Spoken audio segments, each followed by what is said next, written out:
जय हिंद दोस्तों। आज हम फिर आपके सामने उपस्थित हैं एक नया टॉपिक लेकर। और दोस्तों ये जो टॉपिक है, ये टॉपिक यूपीएससी के जीएस पेपर 3 से भी रिलेटेड है। और इसके अलावा यदि आप किसी भी अदर एग्जाम की तैयारी कर रहे हैं तो उसके लिए भी ये टॉपिक बहुत ही ज्यादा इंपॉर्टेंट है। और इसके अलावा यदि आप भारतीय राजनीति को ठीक से समझना चाहते हैं तो भी ये टॉपिक बहुत ही ज्यादा इंपॉर्टेंट है। तो ओवरऑल हम लोग कह सकते हैं कि ये बहुत ही ज्यादा इंपॉर्टेंट टॉपिक है। और ये जो टॉपिक है ये हमारे आंतरिक सुरक्षा से जुड़ा हुआ है, यानी कि भारत की आंतरिक इंटरनल सिक्योरिटी से ये टॉपिक जुड़ा हुआ है। इस टॉपिक का नाम है नक्सलवाद। तो दोस्तों इस वीडियो में हम लोग नक्सलवाद के बारे में डिटेल से समझने की कोशिश करेंगे। नक्सलवाद का यह पहला पार्ट होगा। इस वीडियो के बाद हम एक और वीडियो लेकर आएंगे जिसमें नक्सलवाद का विकास समझेंगे। तो इसमें पहले हम इसके कुछ जो इम्पोर्टेंट टर्म्स है, जो शब्द हैं इसके इम्पोर्टेंट, जो लोगों को समझ में नहीं आते हैं तो उनको समझने की कोशिश करेंगे। तो चलिए वीडियो को शुरू करते हैं। देखिए, आखिर हम लोग पहले यही समझ लें कि नक्सलवाद है क्या। नक्सलवाद दोस्तों और कुछ नहीं है, ना ही किसी प्रकार का आतंकवादी ये एक आंदोलन है। ये जो नक्सलवाद है ये भारत के ही लोगों के द्वारा या फिर भारत के ही कुछ समुदायों के द्वारा चलाया जाने वाला आंदोलन है। और यह नक्सलवाद किस तरह का आंदोलन है? यह एक सुधारवादी आंदोलन है जो कि अपने ज्यादा कुछ एक्सट्रीमिस्ट रूप में काम करता है। तो चलिए इसको देखते हैं। देखिए, नक्सल जो शब्द है, जो नक्सल शब्द है, ये एक्चुअली पश्चिम बंगाल जो स्टेट है वहां के नक्सलवाड़ी से लिया गया है। ठीक है, कहां से लिया गया है? नक्सलवाड़ी। नक्सलवाड़ी एक वहां पर गांव है जो कि पश्चिम बंगाल के दार्जिलिंग जिले के अंतर्गत आता है। तो आपने सुना होगा दार्जिलिंग की पहाड़ियां, मतलब कि जो सिक्किम है उसी के आसपास है दार्जिलिंग की पहाड़ियां, तो वो पश्चिम बंगाल वाला एरिया है। तो वहीं पर एक गांव है नक्सलवाड़ी। इसके अलावा और भी वहां पर ढेर सारे गांव हैं इसी तरह के, जैसे महालवाड़ी, खेरावाड़ी। ठीक है, तो एक नक्सलवाड़ी गांव है। तो यहां से नक्सलवाद की शुरुआत हुई थी, तो इसलिए इसको बोलते हैं हम नक्सल आंदोलन, क्योंकि नक्सलवाड़ी गांव से इसकी शुरुआत हुई थी। देखिए कब हुई थी इस तरह के आंदोलनों की शुरुआत? 1967 में इस तरह के आंदोलन चालू हुए थे। और दोस्तों जो ये आंदोलन चालू हुए थे तो ये आंदोलन काफी उग्र रूप में थे और इन आंदोलनों में हिंसा भी ज्यादा हुई थी। तो इसलिए इसको एक क्या है, लोगों के अंदर माइंडसेट बन गई है कि नक्सलवाद एक आतंकवाद है, जबकि नक्सलवाद आतंकवाद नहीं है। ये भारत के ही लोगों के द्वारा चलाया जाने वाला एक आंदोलन है जो कि काफी ज्यादा हिंसक आंदोलन है, कभी कभी और भी ज्यादा हिंसक रूप ले लेता है। ठीक है, देखिए 1967 में इसकी शुरुआत हुई। और इसकी शुरुआत किसने की? देखिए, चारू मजूमदार और कान्हू सन्याल के द्वारा इसकी शुरुआत की गई। मतलब शुरुआती जो इसके लीडर थे उनमें से प्रमुख कौन थे? वो थे चारू मजूमदार और कान्हू सन्याल। तो ये दो नेता थे। देखिए, जो चारू मजूमदार हैं ये कौन थे? देखिए, इनका जन्म हुआ था, चारू मजूमदार जी का इनका जन्म हुआ था 1918 में। कब हुआ था इनका जन्म? 1918 में जन्म हुआ था। और एक्चुअली ये एक ठीक ठाक फैमिली से थे, यानी कि एक जमींदार फैमिली से थे। तो इनको इस तरह का आंदोलन चलाने की आवश्यकता क्यों हुई? ये तो जमींदार फैमिली से थे, तो इनको तो नक्सलवाद जैसा आंदोलन चलाने की आवश्यकता थी ही नहीं, क्योंकि ये जो थे चारू मजूमदार ये ऑलरेडी पहले से ही काफी रईस परिवार से थे। लेकिन ये ऐसे नहीं थे। इनका विचार ये था कि भारत में समानता आ जाए। जो भारत में दो वर्गों का निर्माण हो रहा है, एक तो पूंजीपति और दूसरा वर्ग जो था वो वर्कर क्लास था, वर्किंग क्लास। तो ये जो दोनों वर्ग है इनके बीच की जो खाई है, इनके बीच में जो असमानता है, चाहे वो आर्थिक असमानता हो या फिर वो सामाजिक असमानता हो, उस असमानता को समाप्त कर दिया जाना चाहिए। तो ऐसे विचार के ये व्यक्ति थे। ठीक है, तो ये कहां से थे? एक्चुअली इनका भी जन्म पश्चिम बंगाल में ही हुआ था, कोलकाता के पास। ठीक है, अब देखिए कान्हू सन्याल ये भी एक बहुत ही बड़े लीडर थे नक्सलवाद आंदोलन के। तो ये भी उसी टाइम के थे। इनका जन्म हुआ था 1932 में। इनका जन्म 1932 में हुआ था। और ये दोनों जो थे वो इसी तरह का विचार रखते थे कि भारत में जो असमानता है, जो सामाजिक असमानता है या फिर हम लोग कहें कि आर्थिक असमानता है, वो समाप्त हो जानी चाहिए। यानी कि जो दो क्लास बन गए हैं, एक तो बुर्जुआ वर्ग यानी कि जो शिक्षित वर्ग था और एक कम शिक्षित या फिर अनपढ़ वर्ग। तो इन दोनों के बीच की जो खाई है उसको हम लोग समाप्त करें, ऐसा इनका विचार था। यानी कि सामाजिक समानता स्थापित करना ये लोग चाहते थे, सामाजिक समानता और आर्थिक समानता, ये दोनों चीज स्थापित करना चाहते थे। देखिए अब यहां पर देखिए, हम लोग नक्सलवाद को समझने से पहले कुछ और इंपोर्टेंट नाम समझ लेते हैं। जैसे आप लोगों ने बहुत बार सुना होगा माओ से तुंग। आखिर ये जो माओ से तुंग हैं ये कौन थे? माओ से तुंग कौन थे? देखिए ये चीन के नेता थे।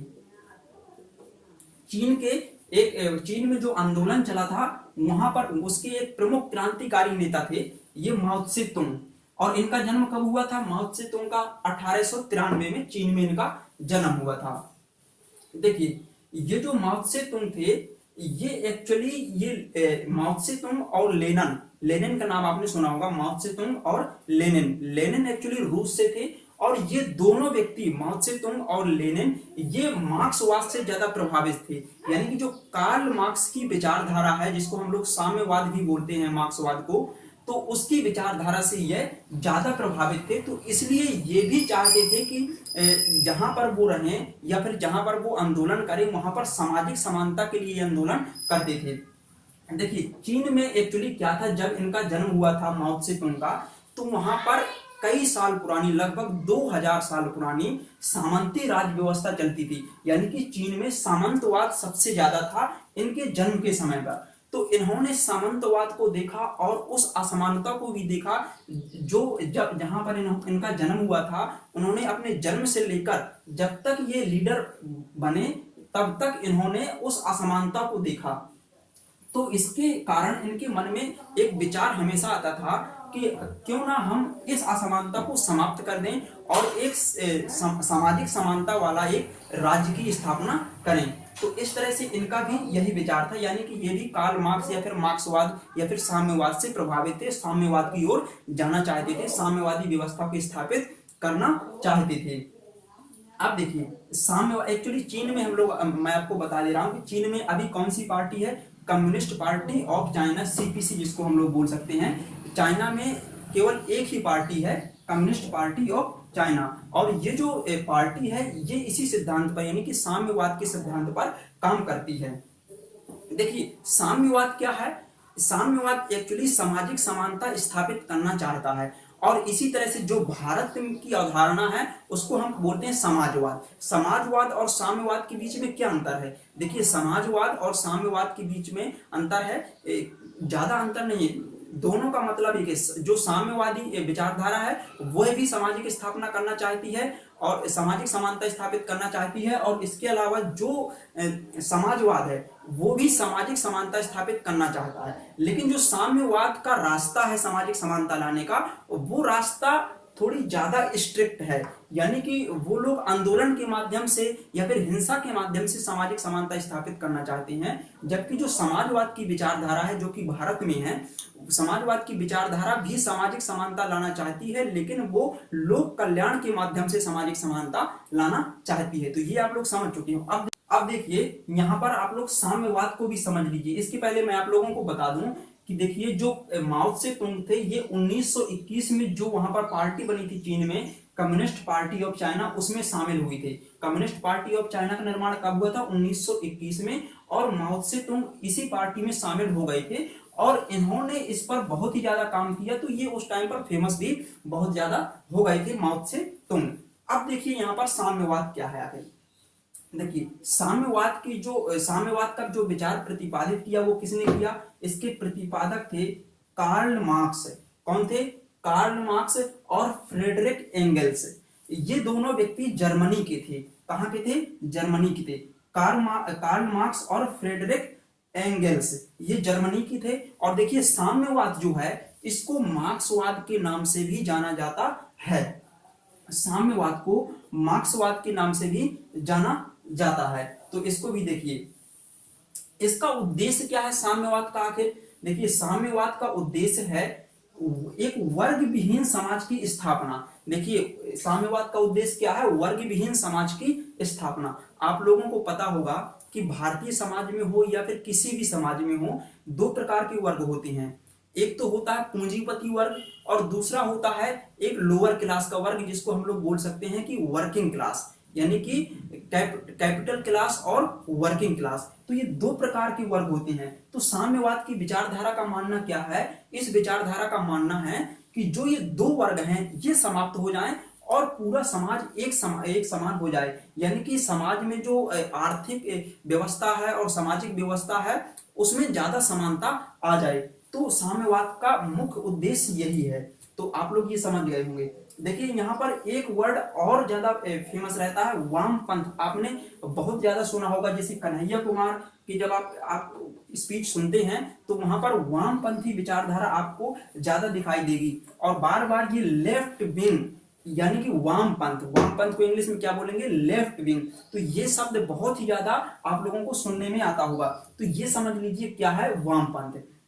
देखिए जो वामपंथ की विचारधारा है उस विचारधारा का ऐसा मानना है कि भारत में हो या कहीं पर भी, जहां पर भी वामपंथ की विचारधारा है, इसका मतलब ये है कि आर्थिक और जातीय समानता अधिक से अधिक आए। जिस समाज में वामपंथी विचारधारा काम करती है उस समाज में इस विचारधारा का क्या काम है? इसका मतलब यह है कि आर्थिक और जातीय समानता अधिक से अधिक स्थापित की जाए, अधिक से अधिक लाई जाए। तो यही है, यानी कि जो वामपंथी विचारधारा है वो भी साम्यवाद से जुड़ी है और नक्सलवाद जो है वो भी कहीं ना कहीं साम्यवाद से जुड़ा है। क्योंकि नक्सलवादी जो आंदोलन करते हैं उनका मकसद यही होता है कि हमें समाज में समानता स्थापित करनी है। और ये काफी ज्यादा जो नक्सलवादी होते हैं ये काफी ज्यादा स्ट्रिक्ट रूट अपनाते हैं और ये हिंसा के माध्यम से समानता लाना चाहते हैं। जैसे सपोज दैट कि किसी गांव में गरीबों की संख्या ज्यादा है तो ऐसे गांव के लोगों को ये अपने दल में सम्मिलित कर लेते हैं और उनको सरकार के खिलाफ भड़काते हैं, सरकार की योजनाएं उनको बताते हैं और उनकी कमियां बताते हैं और वो उनको ये समझाने की कोशिश करते हैं कि देखिए सरकार जो है वो आप लोगों के हित में काम नहीं कर रही है, वो सरकार केवल पूंजीपतियों के हित में काम कर रही है। तो इस तरह से ये लोग गरीबों के हित में काम करने की कोशिश करते हैं, उनको आगे लाने की कोशिश करते हैं। तो ये तो एक्चुअली ये जो थिंकिंग है ये पॉजिटिव थिंकिंग है नक्सलवाद की। लेकिन नक्सलवाद में केवल इतना ही नहीं है, नक्सलवाद जो गरीब लोग हैं, जो नीचे तबके के लोग हैं उनको तो आगे लाती है, लेकिन साथ में जो नक्सलवादी होते हैं वो अपना स्वार्थ भी सिद्ध करना चाहते हैं। वो अपना स्वार्थ किस तरह से सिद्ध करना चाहते हैं? क्योंकि वो गरीबों को आगे ले जाकर अपनी बातें सरकार से मनवाने की कोशिश करते हैं और यदि सरकार उनकी बातें नहीं मानती है तो फिर वो क्या करते हैं? आंदोलन का रास्ता अपनाते हैं और हिंसाएं करते हैं। तो आप लोग टाइम टाइम पर सुनते रहे होंगे कि न्यूज में कि यहाँ पर नक्सलवादी हमला हो गया, ठीक है। तो जैसे छत्तीसगढ़ में अभी इसी साल हुआ था नक्सलवादी हमला, तो उसको भी आप लोगों ने सुना ही होगा, ठीक है। तो इस तरह से ये नक्सलवाद की जड़ें यहाँ से जुड़ी हुई हैं। तो ये आप लोगों को वामपंथ समझ में आ गया होगा। इसको लेफ्ट विंग भी बोलते हैं। एक्चुअली ये लेफ्ट विंग और राइट विंग की विचारधारा कहां से जन्म ली इसके बारे में भी समझ लीजिए। देखिए लेफ्ट विंग आखिर ये कहां से आया? देखिए जो ब्रिटेन की संसद है तो वहां पर जो पहले लोग बैठा करते थे तो वो दो तरह से बैठते थे। वहां पर जो लोग दो तरह से बैठते थे तो उन दोनों तरह के लोगों का अलग अलग विचार रहता था। एक दल ऐसा था वहां पर जिनका विचार ये था कि वहां पर कुछ चेंज लाया जाए, वहां की सामाजिक व्यवस्था में या फिर आर्थिक व्यवस्था में कुछ परिवर्तन लाया जाए, यानी कि आर्थिक और जातीय समानता, सामाजिक समानता स्थापित की जाए। तो जिस दल का ऐसा मानना था तो वो दल ब्रिटेन की संसद में लेफ्ट की तरफ बैठती थी, मतलब उनकी सिटिंग पोजीशन लेफ्ट की तरफ होती थी और जो लोग व्यवस्था को उसी तरह से चलाना चाहते थे वो राइट तरफ बैठना चाहते थे। तो इस वजह से क्या हुआ कि वहीं से इसका जन्म हुआ लेफ्ट विंग और राइट विंग का, यानी कि लेफ्ट विंग और राइट विंग का उद्भव कहां से हुआ? ब्रिटेन की संसद से। और ये समझ गए होंगे कि भारत में लेफ्ट विंग का मतलब क्या होता है। लेफ्ट विंग का मतलब ये होता है कि एक ऐसा वर्ग, एक ऐसी विचारधारा जो अधिक से अधिक आर्थिक एवं जातीय समानता लाना चाहती है।